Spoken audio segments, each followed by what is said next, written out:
The UK is standing at the edge of a breaking point. Small boat crossings across the English Channel have skyrocketed, smashing past last year's record numbers, and inside the Home Office, panic and confusion are spreading fast. The government promised to stop the boats, but the opposite is happening. New data shows a dramatic rise in arrivals, a system stretched beyond its limits, and a department struggling to stay afloat. What's really happening behind the scenes?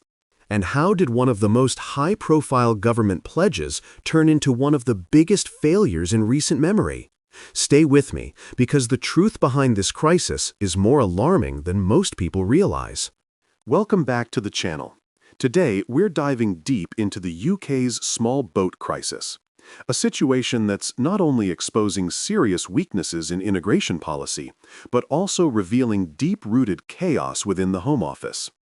While government ministers continue to reassure the public that things are under control, the numbers and the stories coming out of Dover, Kent, and other coastal areas tell a very different story. So far this year, the number of people crossing the channel in small boats has already exceeded last year's total, and there are still months left to go. Despite harsher rhetoric, expensive deterrence campaigns, and international deals meant to reduce crossings, the flow has only intensified. Many of those making the journey come from war-torn or unstable regions, risking their lives for a chance at safety. But each boat that lands highlights another failure in the government's ability to manage its borders effectively. Inside the Home Office, the situation is reaching breaking point. Leaked reports and insider testimonies describe an environment of frustration and dysfunction. Staff shortages have left departments under-resourced, morale is at an all-time low, and constant policy U-turns have made it nearly impossible to maintain consistent operations. Case backlogs are piling up at record rates, with tens of thousands of asylum seekers still waiting for decisions, many for over a year. The Home Office was once seen as one of the UK's most disciplined institutions, but recent years have transformed it into a department in crisis. Former employees have described leadership as reactive rather than strategic, always responding to headlines instead of developing long-term solutions. And while officials scramble to manage immediate challenges, the bigger picture, how to rebuild a functional, humane, and secure asylum system, seems to be getting lost. The government's Rwanda deportation plan was supposed to be the cornerstone of its deterrence strategy. Announced with tough rhetoric and high expectations, it promised to send asylum seekers who arrived illegally to Rwanda for processing and resettlement. But more than a year later, not a single deportation flight has taken off. Legal challenges, human rights concerns, and logistical setbacks have delayed the plan repeatedly. Critics now argue that the policy was never truly viable and has become a costly distraction rather than a solution. Meanwhile, smugglers have adapted faster than ever. Using encrypted messaging apps and social media, criminal networks are organizing dangerous crossings in greater numbers. For them, every failed government policy is good for business. Migrants desperate for safety or opportunity are lured with promises of easy entry, only to find themselves on overcrowded, unseaworthy boats in treacherous waters. Tragically, the Channel, one of the world's busiest shipping lanes, continues to claim lives every year. On the UK side, local communities along the coast are feeling the strain. Councils are struggling to find adequate accommodation, with many hotels still being used to house asylum seekers at taxpayer expense. Some areas are running out of space entirely, forcing people into temporary facilities. Residents have expressed growing frustration, saying they feel ignored by Westminster while their towns become flashpoints in a national crisis. For local authorities and police forces, the challenge is both logistical and social, balancing compassion with public order in an increasingly tense environment.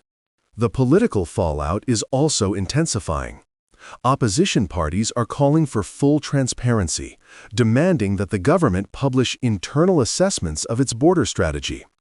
Shadow ministers argue that the Home Office has lost control of its own processes, pointing to rising costs, record backlogs, and a revolving door of ministers who failed to deliver lasting change. Even within the Conservative Party, divisions are growing.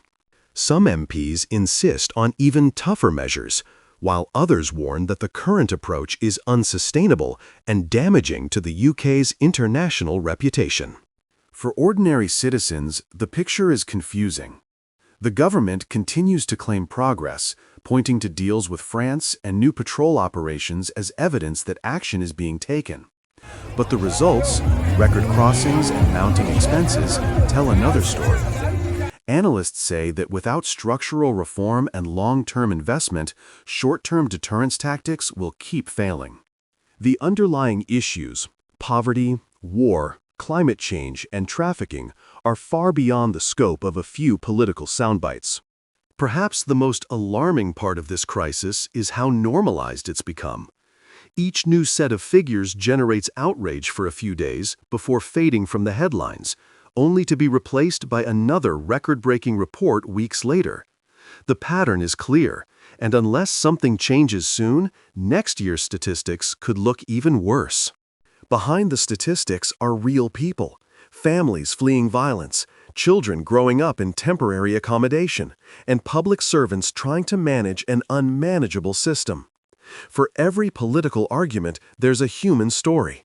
But in the noise of debate, those stories are often drowned out. So where does the UK go from here? Experts are calling for a complete overhaul of the asylum process, one that speeds up decisions, improves international cooperation, and invests in both border security and humanitarian protection. Others argue that until the Home Office itself is restructured, no policy will truly succeed. The department has become a symbol of dysfunction, and fixing it might be the hardest challenge yet for any government. The small boat crisis isn't just about immigration, it's about trust. Trust in leadership, trust in the system, and trust in the promise that the UK can manage its borders fairly and effectively. Right now, that trust is fading fast. This story is far from over, and the choices made in the coming months will shape Britain's approach to immigration for years to come.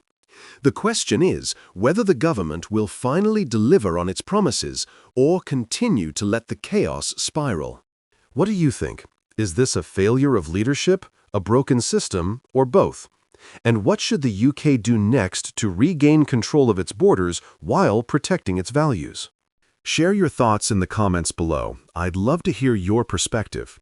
If you found this breakdown helpful, don't forget to like the video, share it with others, and subscribe for more in-depth analysis on the stories shaping the UK today. Thanks for watching, stay informed, stay aware, and I'll see you in the next one.